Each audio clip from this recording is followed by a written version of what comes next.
Сәлеметсіздер ме, оқушылар? Бүгінгі сабағымыздың тақырыбы музыка және театр. Бүгінгі сабақта біз қазақ театрының туындыларымен танысамыз, қуыршақ билері туралы білеміз, ортеке күйін тыңдаймыз, Абайдың ата-анаға көз қуаныш әнін айтамыз. Қазақ театрының қайнар көзі қазақ халқының ежелгі фольклорлық салт дәстүрлерінде жатыр. Қазақтың тұрмыс салт әндері мен дәстүрлерінде театр элементтері бар. Қазақ халқының барлық өнер түрлері музыкамен байланысты.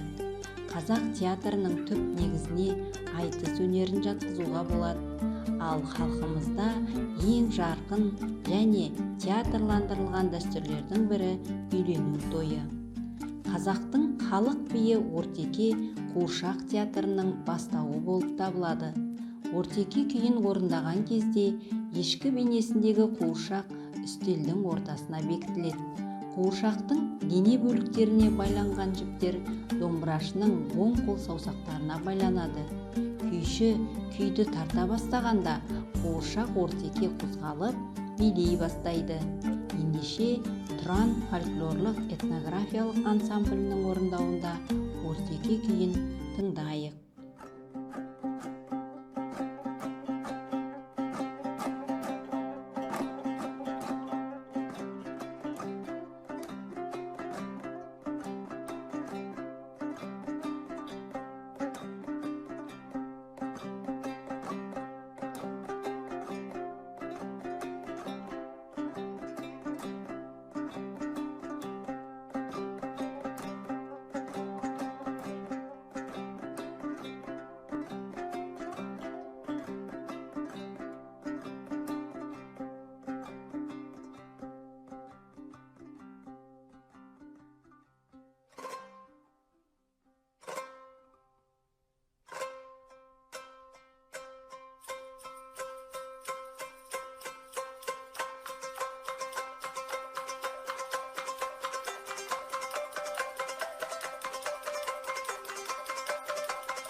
Оқушылар, осы тыңдаған күйге сипаттама бере отырып, Ортеке сөзіне сын-пейім құрастырыңдар.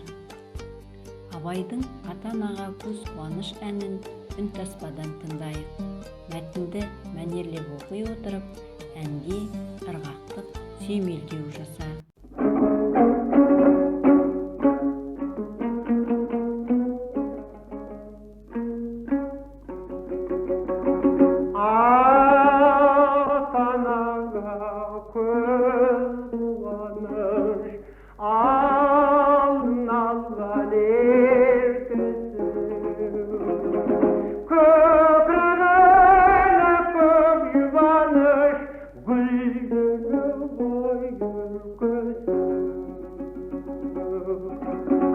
Еркеліп кетті, ер-жетті, еркеліп кетті, ер-жетті,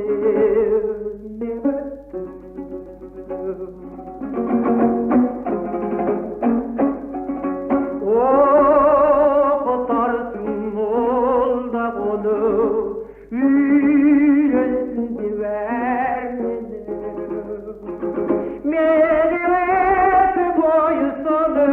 Canı tiştik görmedi, Jatında güttü demetti, boz gitti. Jatında güttü demetti, boz gitti. Оқушылар, сабағымызды қорытындылай келе, ашық микрофон әдісі бойынша мына сұрақтарға жауап беріңдер. Қазақ театрының негізіне қандай фольклор түрлері жатады? Ортеке күйлерінің қандай ерекшелігі бар? Сен қандай театрға бардың?